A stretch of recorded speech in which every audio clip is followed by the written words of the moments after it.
Hey everyone. I just want to jump on here today and talk a little bit about our immune system and the connection to your gut health. With everything that's going on in the world right now, there's so much focus on immune system and building up our immune systems, especially as we're coming into cold season and with the virus and all of um, all of the importance that's placed on the immune system is super real. And when your immune system is healthy, we can fight off so many more things than than if our immune system isn't functioning properly. So the reason I want to talk about this, since I focus on digestive health and really looking at food sensitivities and those kind of things, is because so much of your immune system lives in your gut.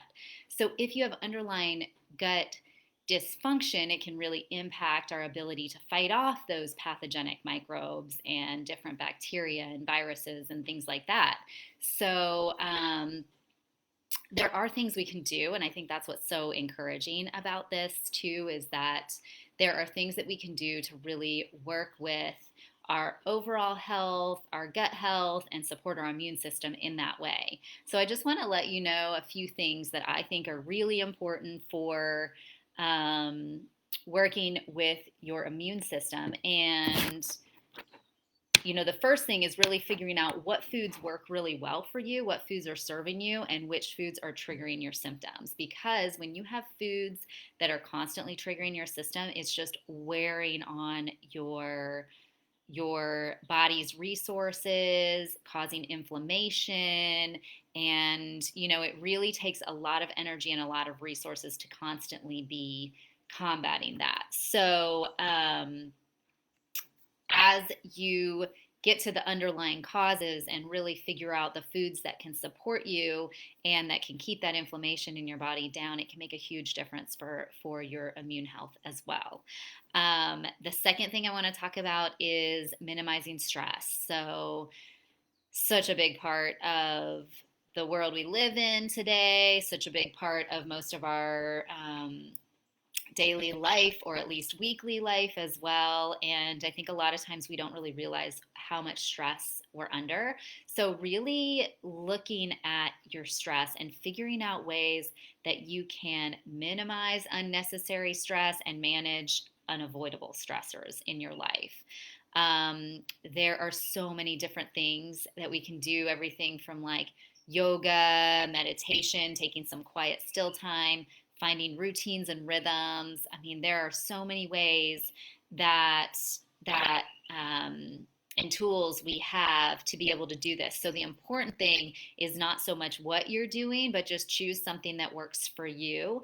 Exercise, getting out in nature, there's so many possibilities, and schedule it into your week, because if it's not scheduled in, it's going to be one of the first things to get bumped. And you've probably heard me talk about that before too, that self-care is often the thing that goes when we get busy.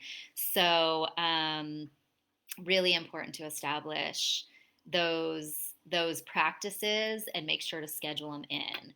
Super important. And the other thing I want to talk about, it that I think a lot of times is overlooked, is that when we have this ongoing inflammation in our body and all these different microbes coming in and pathogenic things that we're needing to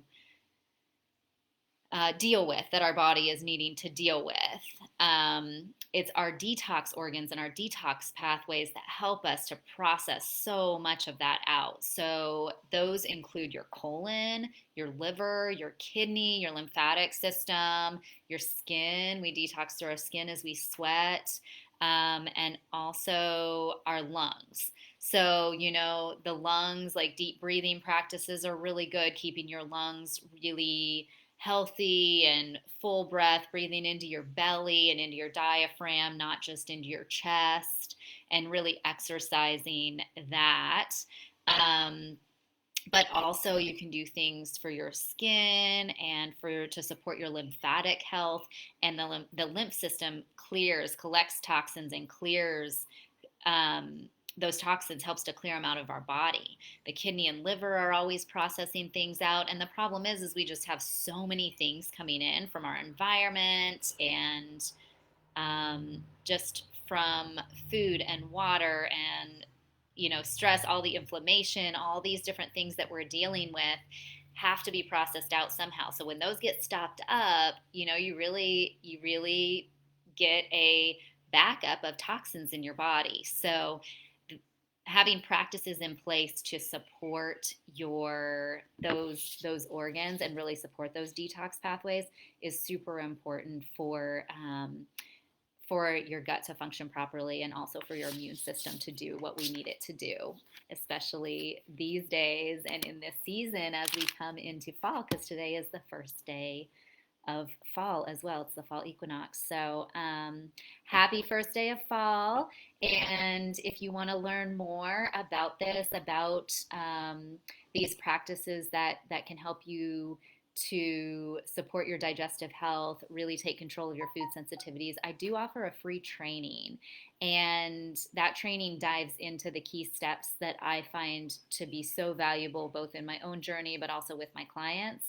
And it really walks through the different areas to look at as you are trying to take control of your food sensitivities and really find some relief from those uncomfortable digestive symptoms. So I will link that video below this. I'm sorry, I will link that.